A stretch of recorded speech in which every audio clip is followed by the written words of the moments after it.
നമ്മൾ ഇന്ന് ഉണ്ടാക്കാൻ പോകുന്നത് ഒരു മുട്ട റോസ്റ്റാണ്. അതിനായിട്ട് ആദ്യമേ തന്നെ 1.5 സവാള എടുത്ത് നമ്മൾ അരിഞ്ഞിട്ട് 1/4 ടീസ്പൂൺ ഉപ്പും കൂടി അതിലോട്ട് ഇട്ട് കൊടുക്കുകയാണ്. എന്നിട്ട് കൈകൊണ്ട് തന്നെ നല്ലപോലെ മിക്സ് ചെയ്ത് കൊടുക്കണം. നല്ലപോലെ ഉടച്ചെടുക്കണം. ഉള്ളിയെല്ലാം കൈകൊണ്ട് ഉടച്ചു കഴിഞ്ഞതിന് ശേഷം നമ്മളിതിൻ്റെ ഈ ഉപ്പ് നീര് കൈകൊണ്ട് തന്നെ പിഴിഞ്ഞ് കളയണം. പിഴിഞ്ഞെടുത്ത് വെച്ചിരിക്കുന്ന ഉള്ളിയാണിത്. നമുക്ക് മാറ്റി വെക്കാം.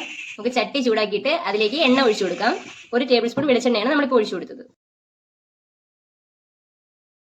ഇനി അതിലേക്ക് 1/4 ടീസ്പൂൺ മഞ്ഞൾപ്പൊടിയും കൂടി നമ്മൾ തട്ടിക്കൊടുത്തു. പിന്നെ നമ്മൾ 4 മുട്ട വേവിച്ച് വെച്ചിട്ടുണ്ടായിരുന്നു. അതിനെ ഇങ്ങനെ ഫോർക്ക് കൊണ്ട് എല്ലാ സൈഡും ഒന്ന് കുത്തി കൊടുക്കണം.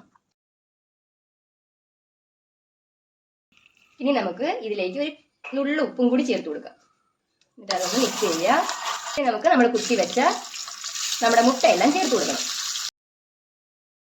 മുട്ടയെല്ലാം എണ്ണയിലിട്ട് ഒന്ന് മൂപ്പിക്കാതെ തന്നെ ചെറുതായിട്ടൊന്ന് വറുത്തിയെടുക്കണം. ഇത്രയും മതിയാകും. നമുക്കിനി അതിനെ കോരി മാറ്റാം.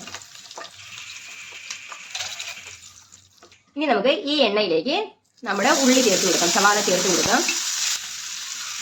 ഇതിപ്പോൾ 1 കഷ്ണം ഇഞ്ചിയും 6 വെളുത്തുള്ളിയും ചതച്ച് വെച്ചിരിക്കുന്നതാണ്. അതിനെയും കൂടെ നമുക്ക് ഇതിലേക്ക് ചേർത്ത് കൊടുക്കാം. നമുക്കിനി ഇത് നല്ലപോലെ വഴറ്റി കൊടുക്കാം. ഇടണ്ട, കാരണം നമ്മളിപ്പോൾ ഉള്ളിയിൽ ഉപ്പ് ചേർത്തിട്ടുണ്ടായിരുന്നു നമ്മൾ നേരത്തെ.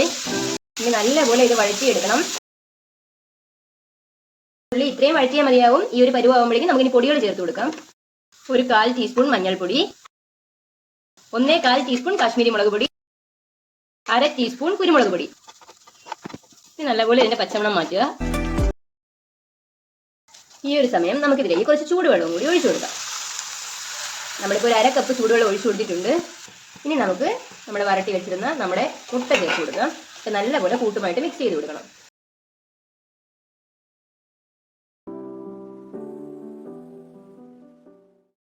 നമ്മളൊരു 1/4 കപ്പ് വെള്ളവും കൂടി ചേർത്ത് കൊടുക്കുകയാണ്, കാരണം കൂട്ടെല്ലാം കൂടി ഇതിലോട്ട് പിടിക്കാൻ വേണ്ടിയിട്ടായിട്ട്.